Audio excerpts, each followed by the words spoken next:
సిద్దిపేట జిల్లా చిన్న కోడూరు మండల కేంద్రంలోని ఐకేపీ ఉపాధి హామీ సిబ్బంది సౌలభ్యం కోసం ప్రభుత్వ రూపాయలు ఖర్చు చేసి శ్రీశక్తి భవనాన్ని నిర్మించింది.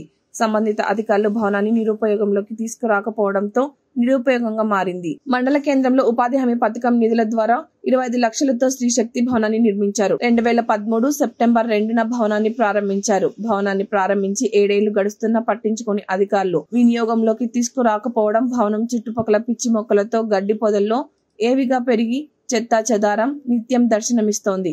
ఇప్పటికైనా సంబంధిత అధికారులు నిరుపయోగంగా ఉన్న భవనాన్ని వినియోగంలోకి తేవాలని కోరారు.